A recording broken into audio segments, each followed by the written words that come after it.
Did I say edition right now? So front page review of the morning ride at VOP 96.1 FM. My name is Kesiere and welcome. All right, my name is Ali Doma. Let's hit the ground running.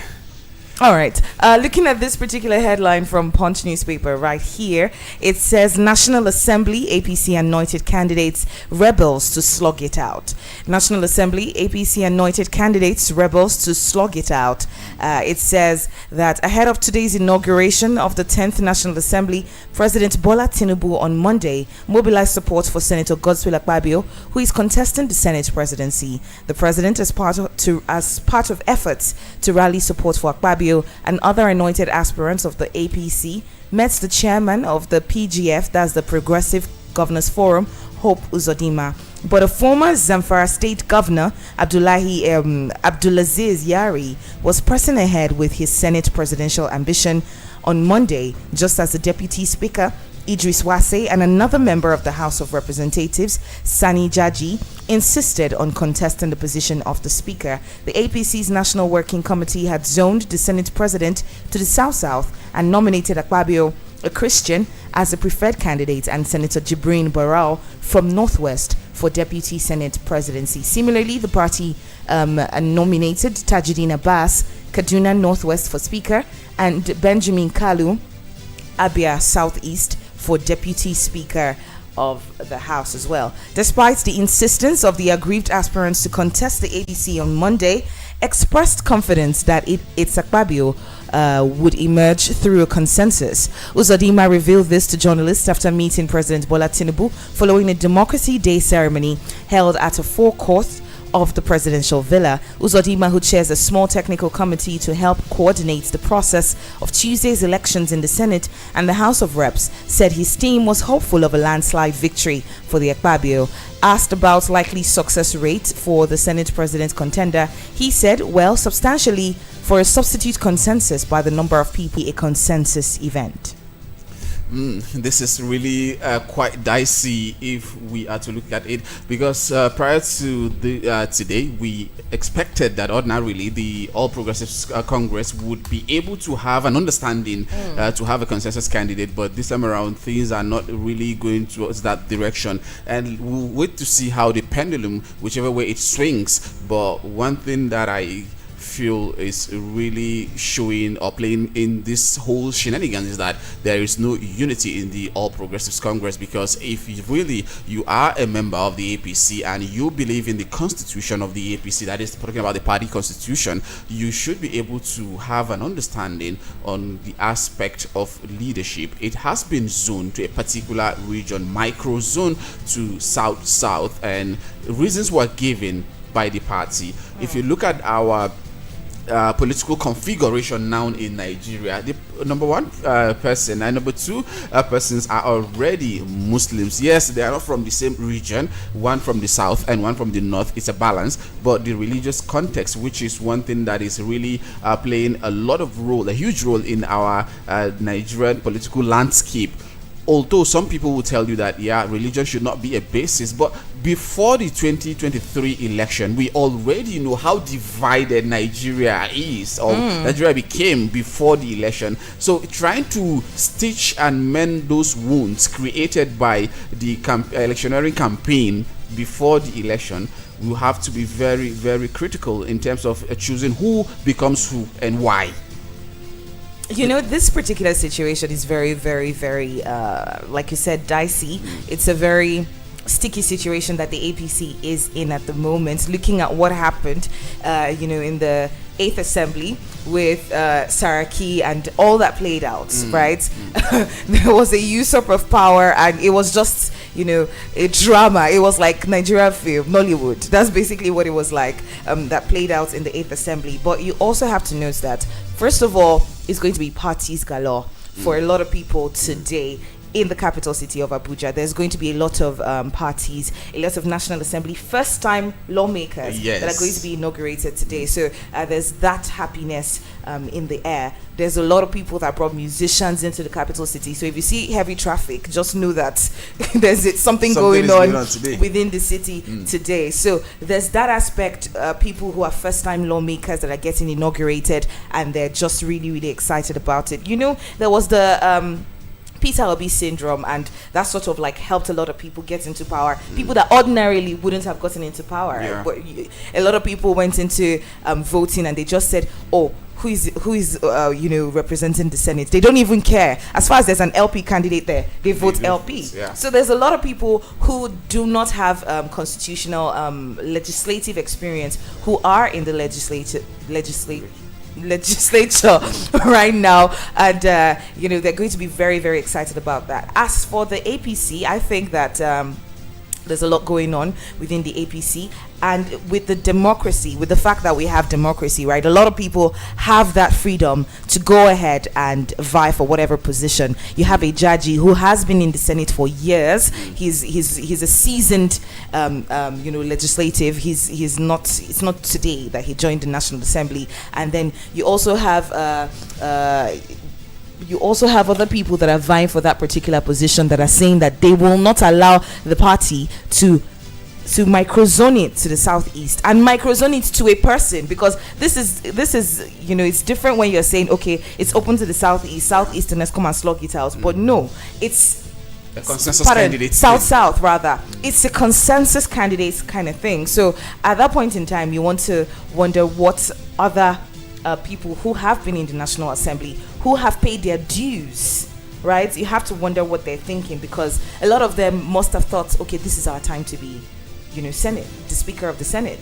Yeah, right? If you look at it, lobbying is also a very key asset when it comes to politics. You have to lobby your way around. So probably the president feels that this is the person that I feel can really give us a very smooth run when it comes to a passage of bills in the National Assembly, and that is why they now decided to go with Godswill Akpabio from the South. And just like we highlighted earlier on, Kashim Shettima a couple of days ago came out to say, yes, we already understand how the setup is in Nigeria, so let's go for this particular candidate. Let's see, because we want to balance things. We want to look at the equity. However, he got quoted out of context. What he said was even misconstrued in some quotas in Nigeria, that he said they were quoting him to have said the best Christian, the worst Christian candidate is better than the best Muslim candidate. So trying to peg him against his own people. Yes. That is what you get with politics. But we have to set the record straight. He was just pleading with the lawmakers that this is the candidate, and you should be able to see reason why we should be able to have a balance in the political setup. Number one candidate, number two candidate, number three candidate should not go to the same religion. Just like I always reiterate this fact that yes, on papers, religion is not a key component. Shouldn't be a key component. Yes, on paper. But in reality, what we are seeing playing out in Nigerian politics, religion has always been a key factor, a key determining factor of who gets what and how he or she gets. So I am an advocate that let's try to see how we can balance things to carry everyone along. Yes, some will tell you that in the Christendom, there are capable hands that will be able to do that. So if you are, because the argument is that, okay, now you are saying it should be a Christian or it should be this particular religion. Why would you say so? Are you saying the other people don't have a capable hand, someone who is qualified to be this? But you cannot tell me that in the whole of the other religion also they don't have a capable hand that would do it. So for purpose of balancing, let's carry everyone along and let's have this particular person. Those are the points, those are the angles that the APC were looking at it from. I personally do not subscribe to that school of thought, the APC school of thought, right? Because when it came to time for the Muslim ticket, the presidency's Muslim ticket, they didn't care about religion. They threw it to the dogs, quote unquote, right? They threw the whole religion thing to the dogs and went ahead and said, time and time again, they said, we chose the best candidate. We chose the best candidate. So if you have that mentality going into the presidency, why can't you have that same mentality going into the National Assembly? Because we know that the National Assembly's leadership is sort of like a delicate, very, very delicate position. If the APC isn't careful, the minority will align and they might take over. The minority might align and take over, so it's possible. But right now we have, an Abdulaziz Yari and Godswill Akpabio going heads on to see who the best candidate is. So they're going to slug it out, and we have to watch and see. Whoever is the best lobbyist will get the position. That is it. I love that part. The That's best lobbyist, because that is exactly what will play out at the end of the day. Whoever that has the support from the opposition party will definitely have an advantage over the other, simply because if you look at the number, the difference, the numerical difference between the ruling All Progressive and also the entire opposition party is not much. In the Senate, APC has 50 seats, while the opposition has 59. Yes. So if you look at it, like, the opposition can actually come together. Sorry, APC 59. 59, The yes. reverse is the case. APC 59, while the opposition has 50. So if at all, an You APC have- candidate, Yes, will and you have warring support. parties within the APC, Yes. that might break the APC's votes. and you get a block vote from the opposition, then you are the next Senate president. Exactly. So either ways, I think the APC just might have they might not see, even though it's not their anointed candidate, this will be the first time that the number 1, number 2, number 3 person in Nigeria will be Muslim. And I do not know how that would play out with the populace if an Abdulaziz Yari wins. That's if he wins. It'll be the first time that we'll have number 1, number 2, number 3 man in Nigeria as Muslims. And I'm not sure we've ever had this kind of situation where we are looking at, we don't even know who will become the Senate president. And if you go to the Green Chamber as well, you don't even know who will become the speaker, because there are strong candidates vying for that position. Very Left for me, the control and the influence that Wasi has in the Green Chamber is even higher or larger than the one Tajuddin Abbas has. Because Tajuddin Abbas, it's a very intelligent lawmaker, came up with fantastic bills, a lot of bills. That has been his track record in the Green Chamber. But Wasi has been the deputy speaker to Gbajabiamila Mila in the 9th Assembly, and he commands huge respect in that house. He's saying, or he's projecting that he has an advantage, he has an edge over Tajuddin Abbas. That is why he's not backing out. That's that power of incumbency, that you were occupying, a leadership position before, so you are the juicier He's candidate. a good lobbyist as well. Okay. So definitely we'll be seeing a lot of slugging out in the National Assembly today. Another thing that I saw is that APC Legislative Forum adopts Jaji for speakership. That is another thing.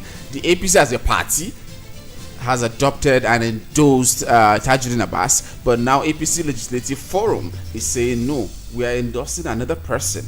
So this really, there's a huge divide amongst the APC. Let's just wait and see how it unfolds. 10 o'clock is the time, and certainly VOP 96.1 will bring you details of what is happening over there.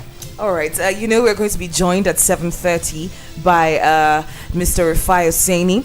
He's going to help us shed a lot more light to this particular conversation. We're supposed to go through a lot of other headlines, but this seems to be the trending conversation today, talking about the inauguration of the 10th National Assembly. And we have to look at this because, number one, these are the individuals who would sort of make or mar governance for the next 4 years. These are the individuals who would make good policies or bad policies. These are individuals who would literally shape the way governance is for the Bola Ahmed Tinubu's administration. So if they don't get it right now, then I don't know what the future would hold for Nigeria, because the 10th National Assembly, its sole purpose is to perform oversight functions, number one, and checkmate the executive.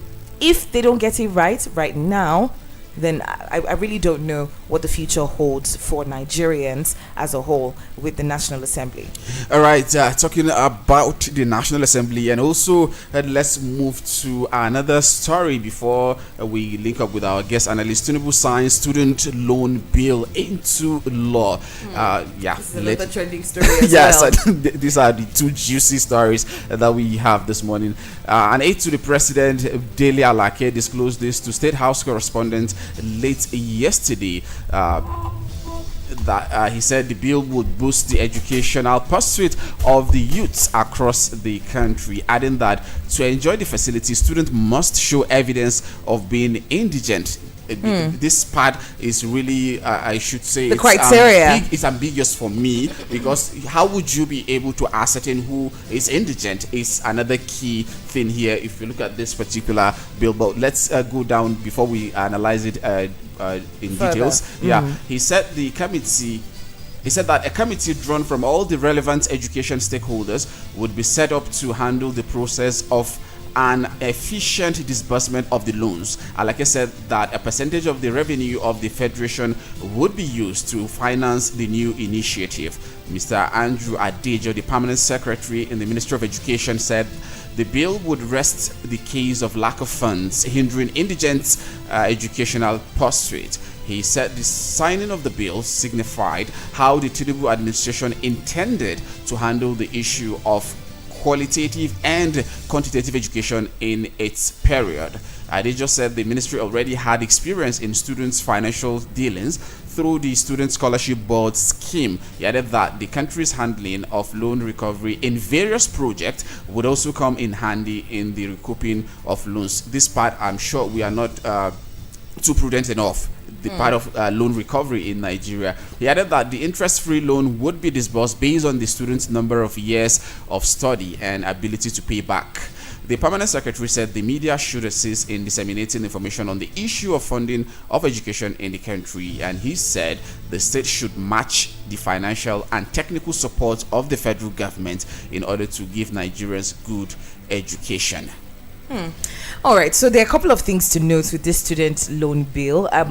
This particular loan is still unfolding, so I don't know if I'm supposed to be excited about it or sad. But number one, we have to commend the president's political will to do something different, right? Because one thing that the president did enjoy growing up was education, free education. Remember that time there was a lot of free education going on. All you had to do was bring yourself.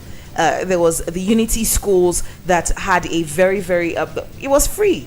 Education was free. So the president did enjoy Nigeria at that particular moment where education was free, and he enjoyed it to the fullest. So I can see why he's passionate about education, but there are a couple of things to note about this particular loan. Now, this act provides an interest-free loan for indigent students in which beneficiaries will only pay back the exact amount they collect. That means that if you collected 500,000 naira for school, you will pay back 500,000 naira after a certain period of years, right? So that means there's no interest in that particular loan. Then also the act offers loans for poor students seeking higher education in public universities, polytechnics, and college of education in the country. The act also enables all students to have equal rights to access the loan without any form of discrimination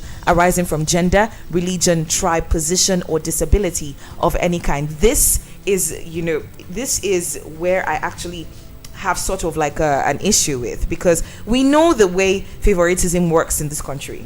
We know the way, there's that situation where it is supposed to be open to all, but we're seeing different situations where family members are favoring their friends, and they're prioritizing their friends over other people that should actually get these loans. So how exactly is the president going to ensure that people who are poor actually get the loans? People who do we Gisele, let me ask you this: do we even have the mechanism in place to check the database and know who are the poor students? That is another thing.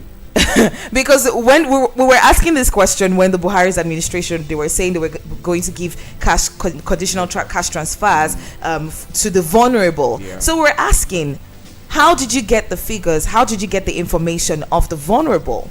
Right? So this in itself is one of my issues with this particular loan. What exactly is the president? What kind of mechanism is the president putting in place to ensure that there is no discrimination? Because it's very, very important. There are people who actually want to go to school, but because of funds, because of poverty, they can't go to school. Some of them, they have been, isolated from their family, estranged from their family members, and so they need these loans to actually go to school. And you start your payback. Your payback period starts 2 years after your national youth service course. So it's a beautiful thing. You're already in the workforce. It's a beautiful thing. How many graduates are staying at home now without job? Well, if you're still staying at home, seeing the way things are in this country, then you're the problem. Right. I'm sorry to say, you are the problem, really, because if you have a situation where you're the one, having issues, you can't get a job, then you're the problem, because we're in a situation where everyone is finding side hustles. That's the reality we're in Nigeria. Everyone is looking for side hustles. So try as much as you can to not be waiting for handouts from the government. Like literally everyone on my timeline now sells something. That is what I noticed lately. Everyone is trying to sell this, sell that. You keep seeing people advertising things. You send a WhatsApp message to someone, and immediately they are saying, "Thank you for contacting so CEO of so." I'm like, that's the trend now. All right, I think our guest is live with us. Rufai is on the phone. Good morning to you, Rufai, and welcome. Morning. How are you guys? How's it going? Fine, thank you so much. Thank you so much for joining us. So first on our list this morning, can you shed a little bit of light on the student loan by the president before we go into the 10th National Assembly? Because do you think it's a good loan? It's a good bill, rather. Okay, so I'll just pretty much tell you the pros and cons. This is it. It's not the day we have tried to do something like this. We tried it first in 1971. In fact, I remember in that bill in 1971, it was Decree 25, where they would set up a student loan board in 1971-72. And we had it since then, but the practicality of it was the problem. And that bill, that law, that decree is still head there. So the practicality of it is pretty much the problem. Secondly, ASU has kicked against it, saying that what they also have done is really invest in education, which is largely subsidized in Nigeria anyway. And that's why people keep asking, okay, what's the need for a loan? That the system already is subsidized. When you look at the tuition fee, federal government takes most of the encumbrances, hence the back and forth between federal government and ASU. And this one just lifts it off. Also, what you should look at is historical antecedents of loan scheme and how it's been run. This student loan they say they're going to set up an education bank. Effectively, is it going to be run? And they said repayment terms are going to be when you get a job 2 years after, or if you own a company, then you start to pay 6 months thereabout after or thereabout. But the truth is, we know the economy is quite tight. Repayment is going to be problematic. A lot of people default on loan apps everywhere. And also another part of the bill I want them to do is you can also tie like a credit rating, for the individual to be able to see their credit culture and all of that, and let's see what they've done through the banking system. Anyway, the BVN should be able to tackle that. But repayment is always a big problem, and it's always very problematic, and there's going to be a lot of defaults. So let me take you back to 1993. Ibrahim Babangida set up something called the People's Bank in 1993, which he modeled after the Grameen Bank in Bangladesh. And in the helm of affairs was popular critic of Ibrahim Babangida called Taishulari and Maria Shokenu. And we all saw how that went. The bank went ground, people wouldn't pay back the loans. Historically that day was launched around Ajegunle, where the first person that benefited from loans given the money. But it didn't work that well. Also look at the anchor borrower scheme. There's over 500 billion people. So the culture of not paying back is very pervasive. I'm also looking at the fact that the economic situation is really problematic. Let's also benchmark against nations that have student loans. Student loan is a big deal in some countries like America. American President Barack Obama just finished paying his student loan just a couple of years before ago. he became president. You know, it's very difficult stuff, and people carry their student loan for almost forever. And it's always a big problem on their neck. And if anybody pays off your student loan in America, it is a big deal for you because it's something tied around your neck that is always difficult and is always problematic. But what are the models that work? Maybe in this student loan scheme, maybe for really indigent people that can't pay back, is there a possibility that it might be converted to a bursary? Because being converted to a bursary here makes a lot of sense. You know why? Because the first time America really improved, people going to university education was those that fought in the war, and they set up something called the GI Bill, popularly known as the GI Bill, where most people were given like a bursary to be able to go to school and get education and all of that. And that did work. But when you put the caveat of paying back, looking at an economy where, over 30% of the people hardly get jobs, the working population is largely unemployed, where are the jobs and where are the possibilities to pay back? And for you just to see how it goes, just take a look at the loan culture, even with the loan apps and all of that, and look at loan defaults. I'm sure you will have gotten calls many times. Yes. So, these are the pros and cons. But some people, they will also make the argument by telling you that, yes, the fact that we have NIN numbers to be able to take care of all of this, to be able to get the identity and all of that. But we've seen the antecedents in the past. So I think I've been able to make, a pictorial analysis of both sides to you.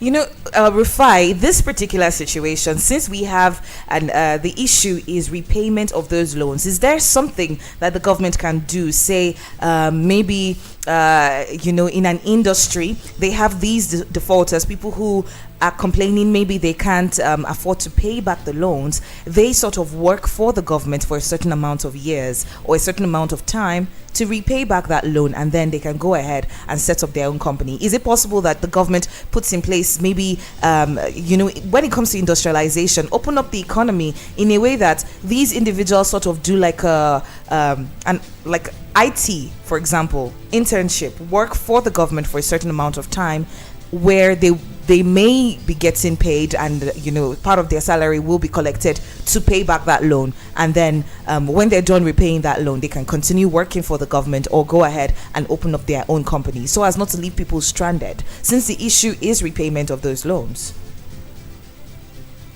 You see, that iteration, I'm going to puncture a lot of hole in it, because currently as we speak, the government will be burdened by taking more people, which it doesn't have allowance for. Don't forget that the government is broke. It doesn't have money. Even the 720,000 people currently on the IPPS salary scheme, those people, and the government still has to borrow to pay up the salaries at some point. So adding more people, and the civil service is based on needs assessment. So what are the needs? So I don't think that's practical, that you might just throw people up into companies or that and things like that. I think what we should do is to be able to provide more enabling environment, open the economy further, bring in more FDI. Once you can create more sectors, then you should be able to, buffer the effects of this. So if it buffers the effects of this, and it's run transparently, because it's also on the people that run what is called that education bank. I mean, we have seen what time when it comes to government things, some people think it's a national case and they tend to default. And also, what we should go back and ask is, why didn't that Decree 25 of student loan scheme passed in 1972? Why didn't it work? Because one of the problems we have is we don't have institutional memory. We don't go and ask questions, why didn't things work? Take for instance, we should also go back and investigate, why didn't the People's Bank work on that territorial area? So once we have armed with that information, then we can be able to iterate things a whole lot better. Also, part of the iteration of the bill, I think maybe it might be changed. They're also putting a benchmark that people that are qualified for the loan are people that earn less than 500,000 naira per annum. That's almost impractical. That's pretty much everyone. That's pretty much 70%. What they're saying is that that's about people that earn a bag of rice, that can only afford a bag of rice in a month. Because that means you earn about 42K. I think they might still have to bump that number up, maybe to about over 1 million, based on the current day iterations, and see, the possibility of how we can build society. But I think we need a lot of thinking. ASU is kicking against it. ASU is giving their own point of view by saying that They just think it's government abdicating the responsibility for, rather than putting that money into the university system. Because when you look at it, yes, education in Nigeria is really subsidized. I mean, those were part of the problems in Nigeria, because in the heydays when we had a lot of revenue from crude oil, the government went on the subsidization spree. And that's why go and look at most things that are subsidized today started in the 70s when we had a lot of money in our hands. Boom. Petrol was subsidized in the 70s after the Yom Kippur War, and between 73 and 74 when the Yom Kippur War was fought. Because crude oil price went from $2 per barrel to $15 per barrel, and we got more money as a country. Education was subsidized largely in the 70s. That's when you saw that people used to eat picking in universities and all of that. But government now clamped down on most of those subsidization as regards food and the like after they had the Ali Must Go riot, in the 70s. So that's why government clamped. So education was largely subsidized. Healthcare too, largely subsidized in the country. So we've had a country where there's a lot of subsidy because we had money. But now that even electricity is largely subsidized, but now that there's no money, that the government has now to give people to pay for the utility, they also have to gradually win them into a utility-based economy. So those are the problems. All right. You want to also highlight something, Mr. Fari here. You talked about the loan repayment, which is a very big deal. I want to also look at this part, or should I ask you this question? Do we really have a system in place in Nigeria that will even know that this person is really an indigent person? What? Do we really have a system in place in Nigeria that will be able to identify and know if really this student is an indigent person? Because a lot of loans in Nigeria are like free cash, government giving free cash to people, because some use their cronies and family to collect money from government interventions. It doesn't even get to the real target of the government. It doesn't go down there. So how would Nigerian government be able to ascertain who really are the indigent students? And that's another very important point. Because most of these things have always just been government largesse in the past. How do you know the indigent student? In an economy where most people do not have bank accounts, all right? So how do you really know the indigent student? And that's why we need to have a culture where credit scores of individuals are iterated. So that's what I'm saying.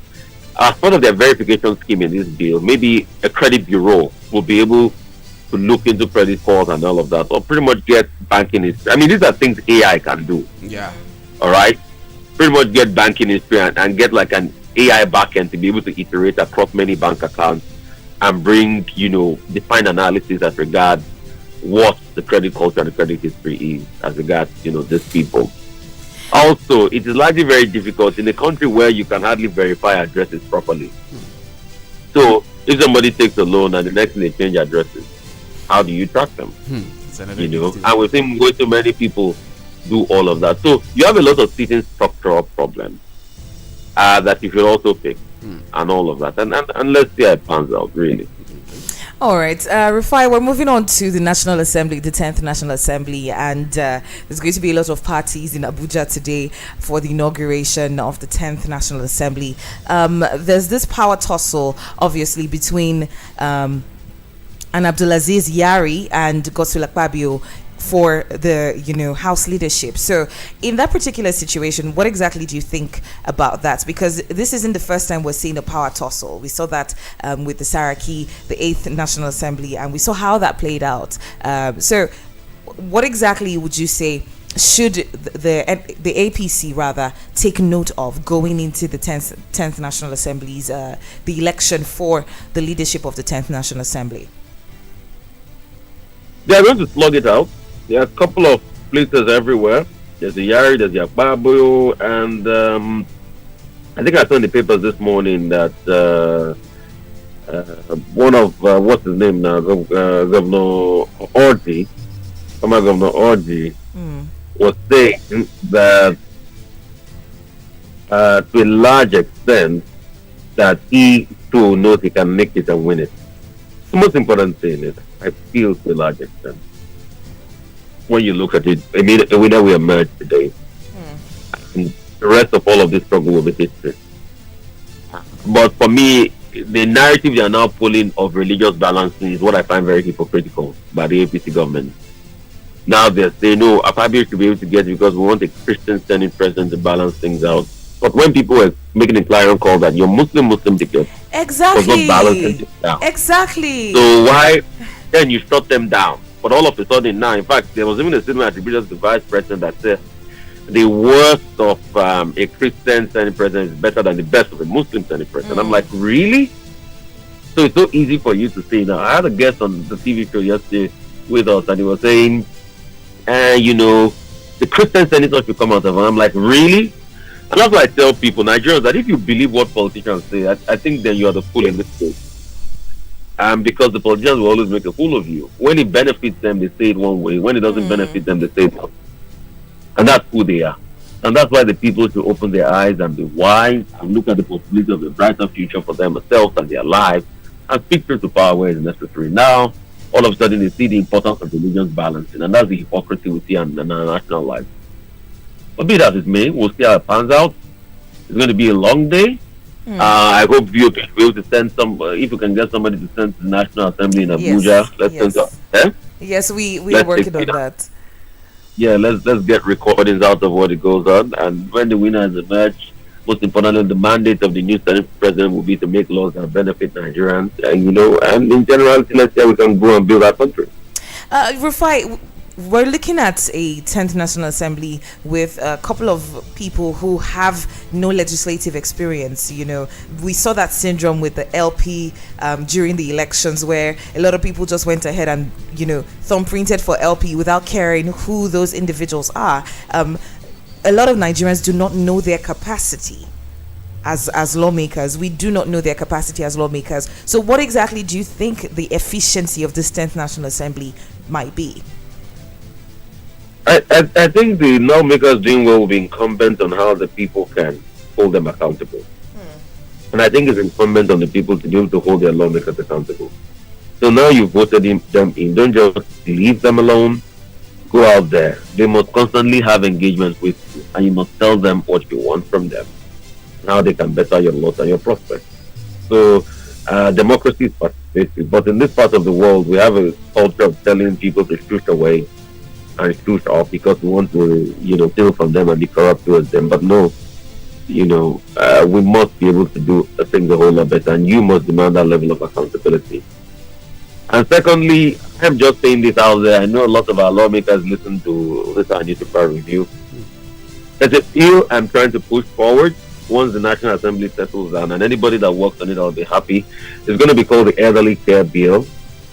I have a personal story because my father, lived with a certain level of disability for over 12 years, and I was a caregiver. And I see there's not too much in the social structure that cares for the elderly. And children that have elderly parents, you mostly have to bring money out of your pocket. Take, for instance, after the age of 80 in this country, do you know health insurance hardly covers you? So most of the payments you pay, if you live over 80, is going to be out-of-pocket payments. And it puts a lot of burden on the children. So I'd like to work with any lawmaker on that bit, and I keep talking about it. Just to get the basics for elderly, maybe subventions, reduction in hospital bills, reduction in this, reduction in that for them, getting more social structures for them, having the elderly meet, and let's put some money into elderly care homes and things like that.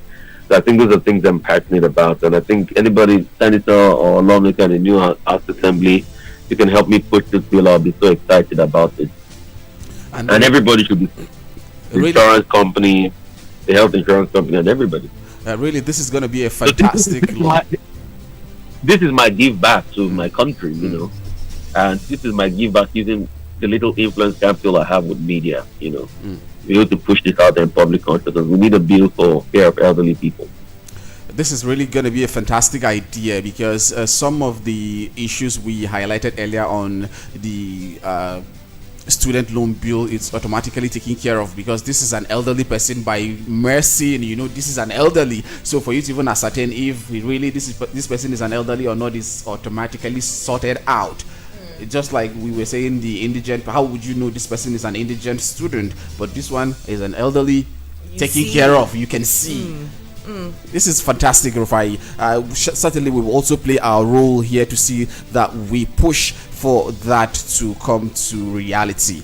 Please, across your shows in Abuja, always talk about elderly people. Talk about the need to care for them. Talk about an elderly bill, because you see, we all pray to be old one day, and we have a country that doesn't even take care of its youth. Let alone you think it will take care of its elderly. That's just it. A very huge point there to wrap up. Yeah. Thank you so much, Rufai, for having a conversation. Final words before we let you go. Final words. As we pick our leaders of the Senate and the Houses today, let's also remember that most importantly, their job is to make bills that benefit Nigeria and not their personal interests. So they should think Nigeria first. All right. Thank you so much. Thank you so much. Have yourself a wonderful day. It's going to be a busy day for you. So thank you. Very busy. Very busy. Very busy. Thank you. Thank you so much, my lovelies. And thank you all my lovelies all over Abuja. I love you guys more than working with. All right. Bye. Right, do have a wonderful day ahead. All right, Abuja, you're listening to VOP 96.1 Front Pages Review. You heard that wonderful analysis from our guest, Rufai Hussaini. You are listening to us live. We are live on social media. You can watch us live on YouTube, VOP 961. You can follow us on social media handles, Twitter, on Instagram, on Facebook, VOP 961. And in case you have something you're itchy, you're really curious, and you want to say something to us in the studio, you can actually do that by calling the studio line.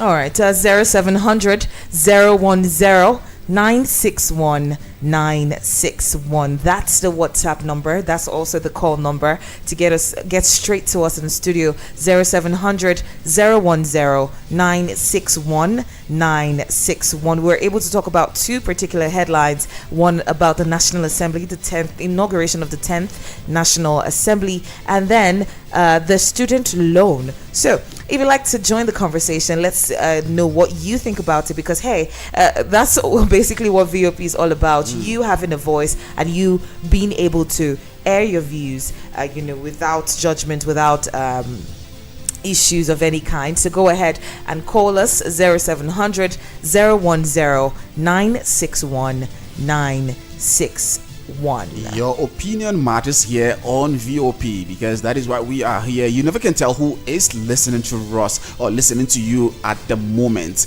Your points, your contribution might be a final piece of the puzzle that will shape Nigeria or take Nigeria to a greater height. So do well to make sure you connect with us, you interact with us across all social media handles, and also to make sure you call the studio lines. We would love this to be interactive if you are listening to us. Yes, just like Gesere always says that the phone number looks kind of, people asking her, this phone number, are you sure it's correct? Because of the way the numbers are. It's not the usual 0703 or 6 or 7 that people are accustomed to. This is a correct number. If you call the number, you will certainly get through to the studio, and we are here. 0700 010 961 961. I'll take that again. 0700 10 961 961. Call that number and you will get through to us in the studio. We have a little less than let's say a minute to spare before we wrap up. All right. So a lot of people have talked about the fact that the president seems like the president is rushing to just tick things off his campaign promises list, right?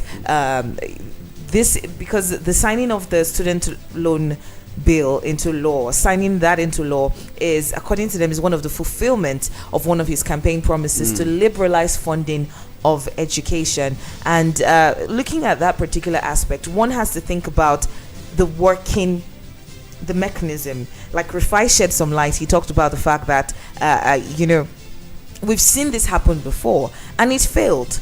Did the president or his team go ahead and do research? Because the president is but one man and he would have a team to sort of help him execute. So signing the bill into law is one thing. The execution and the working mechanism of that is what is left to be seen, because you need to ensure that it works.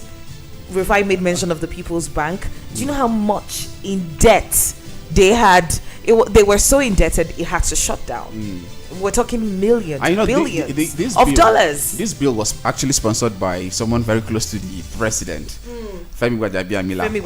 He sponsored the bill during his time at the House of Speaker. as the Speaker, House of Reps. So really, it's something that we will keep a keen eye on to see how it goes. But we actually have highlighted the flaws and some of the positive attached to this particular bill. So this is where we call it a wrap on the front pages review for today, Tuesday, 13th day in the month of June 2023. Yes, thank you so much for listening to us.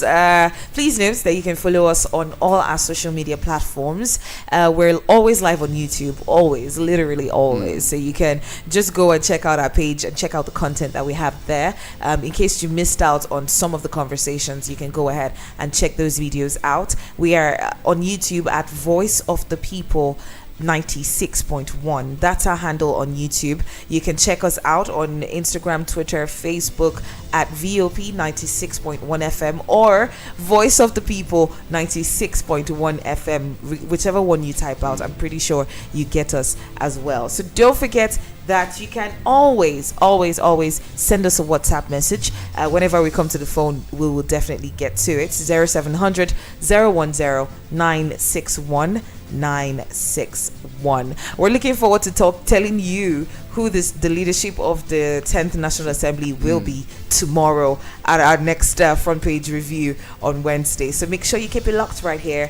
Don't go anywhere. And if at all there are dramas, we will certainly bring them to your eardrums. We're hoping that there'll be drama so we can talk all about it. My name is Ali Doma. My name is Gisiri. The pizza champion. Light up your family times with delicious juicy toppings. Remember that true happiness comes at special moments, and sometimes you don't wait for it. You simply ask for it. Ask for Romeo's Pizza. It comes in different toppings with delicious fillings you can resist. Have a pizza-ful meal with Romeo's Pizza. Every bite is nice. Every slice brings a smile that helps you come alive. Romeo, the pizza